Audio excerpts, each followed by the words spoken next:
La condamnation de Donald Trump dans l'affaire Stormy Daniels, une première pour un président, continue de causer la commotion aux États-Unis. Un jury new-yorkais a déclaré l'ancien président coupable de 34 chefs d'accusation de sa falsification de documents en lien avec le paiement de $130 000 à une actrice de films pornographiques avant l'élection de 2016. Pour sa part, le président Joe Biden a réagi en soulignant la force du système judiciaire américain. The American principle that no one is above the law was reaffirmed. Au lendemain de son verdict, Donald Trump a tenu une conférence de presse où il a répété sa volonté de faire appel. So we're going to be appealing this scam. We're going to be appealing it on many different things. He wouldn't allow us to have witnesses. He wouldn't allow us to talk. He wouldn't allow us to do anything. The judge was a tyrant. J'en discute avec l'ex-procureur fédéral américain Eric Lizane. Bonsoir, Monsieur Lizane. Alors, même s'il est condamné, rien dans la Constitution américaine n'empêche Donald Trump de briguer la présidence américaine. Mais est-ce que cette affaire pourrait avoir des conséquences judiciaires importantes pour Donald Trump? Conséquences judiciaires, oui, parce que c'est possible, mais c'est pas certain, mais c'est possible qu'il peut être mis en prison.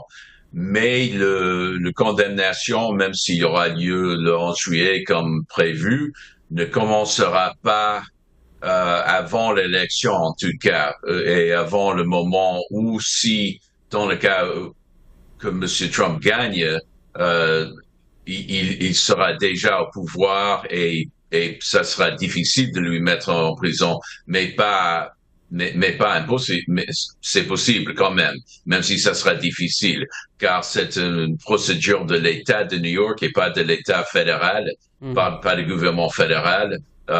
Les pouvoirs du président, même si Monsieur Trump le retient, sera quand même un peu limité vis-à-vis l'État de New York. Mais c'est vrai que la duration d'un appel peut prendre environ 1 an. Vous vous attendez à quoi en termes de sentence, justement? Là, ça reste à la discrétion de la juge, donc c'est très difficile à dire. Il y a des cas comme ça où il y a des prisons, mais pas dans tous les cas. Donc, beaucoup se dépend sur la perception de la juge. Il aura devant lui non seulement les plaidoiries des deux côtés sur cette question, mais de notre bureau plus neutre, on peut dire, Pre-Trial Services, on dit en anglais, qui appartient au tribunal même. Eux, ils vont faire une étude entre ici et 11 juillet et faire une recommandation pour le juge. À mon avis, c'est pas exclu qu'il y aura peut-être une sorte de limitation à la maison pour entre 6 ou 12 mois, mais ça peut être plus sévère. Le juge certainement était pas impressionné avec Monsieur Trump, mais aussi il a même dit au sujet de la consommation qu'il ne veut pas lui mettre en prison. Donc je crois que ça va limiter les choses. Donald Trump, du côté de son avocat, va porter en appel la décision. Ça pourrait prendre combien de temps, selon vous? Oui, comme j'ai indiqué là, tout le processus d'appel peut prendre environ 1 an. Il y a des moments où c'est plus accéléré et c'est pas exclu que ça peut passer ici. Mais sinon, ça peut facilement prendre presque 12 mois. Et ça va pas commencer avant le 11 juillet, la date de condamnation de l'ex-président. Effectivement. Pour obtenir une nouvelle décision, les avocats de Trump devront prouver que le juge Marchand a commis des erreurs de droit. Qu'est-ce que vous pensez des arguments des avocats de Trump de biais? Parce que ça se déroulait à New York. Est-ce que ça tient la route? Je ne pense pas que ça a grande chance à réussir cette argumentation-là, car New York est bien le lieu où les crimes ont eu lieu, et c'est là où M. Trump a habité pour presque toute sa vie. Donc, je ne crois pas que cette argumentation va tenir. En plus, ils ont fait un sélectionnement très précis. Ils ont pris beaucoup de soins pour sélectionner le jury. Ça leur a pris une ou 2 semaines, ils ont posé de nombreuses questions à chaque membre du jury individuel pour assurer qu'ils comprennent qu'il faut baser leurs décisions seulement sur l'évidence devant eux. Mais il y a des autres questions juridiques qui peuvent être peut-être intéressantes. Il y a l'opération de cette loi de New York qui était utilisée ici et le fait que c'était visé sur une élection fédérale. La conviction s'est tournée sur l'ingérence de M. Trump sur l'élection fédérale présidentielle de 2016. La thèse de prosécution avec laquelle le jury s'était mis d'accord, c'était que tout ce que M. Trump a fait était pour influencer cette élection et les actions étaient très importantes dans cet égard. Mais quand même, c'était les procédures de l'État de New York et pas le gouvernement fédéral. Donc, peut-être là, il y aura une question jurisprudentielle qui peut intéresser les cours d'appel. Justement, advenant que la Cour suprême reconnaissait l'immunité des présidents, est-ce que ça pourrait faire annuler le verdict? C'est une autre question difficile. Avant l'argumentation orale sur cette question devant la Cour suprême il y a quelques semaines, j'aurais dit non parce que c'est pas possible que ça va. Il aura une recognition de pouvoir tellement large.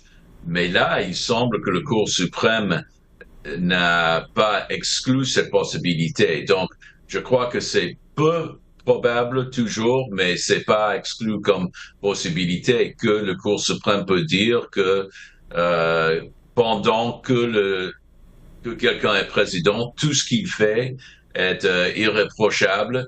Et là, il y a eu quelques actions que M. Trump a fait pendant le temps qu'il était président.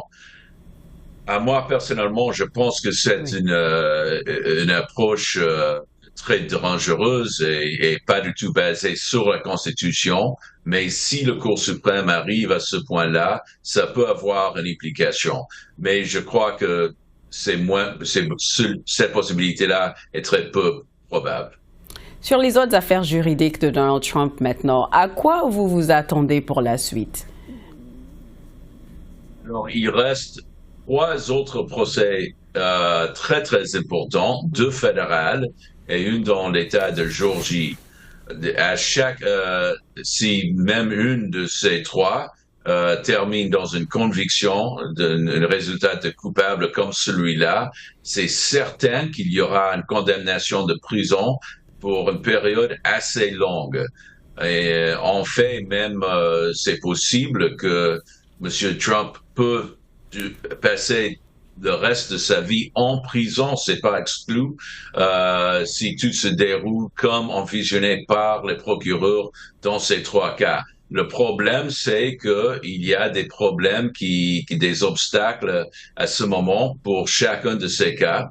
Les 2 cas fédéraux auront dû être presque terminés par ce point-là, si on regarde leur date prévue d'origine. Mais justement, peut-être celui qui était le plus sérieux, celui qui vise l'insurrection, les actions du 6 janvier 2021 à la ville de Washington, D.C., est bloqué par la Cour suprême et chaque jour, on attend une décision de leur part sur cette question et chaque jour, il n'y a pas. Donc, ils savent très bien que le délai là rend plus difficile la possibilité d'avoir lieu cette procédure avant l'élection.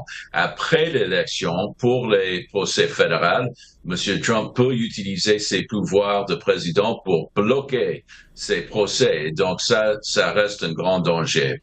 Et pour le cas en Floride, qui n'est pas encore, il n'y a pas de questions qui sont arrivées jusqu'à là au Cour suprême, mais là, M. Trump a trouvé une ally, quelqu'un qui semble avoir les mêmes vues que lui et semble être un peu partisane, le juge en Floride, et ce juge-là a bien délayé toutes les procédures.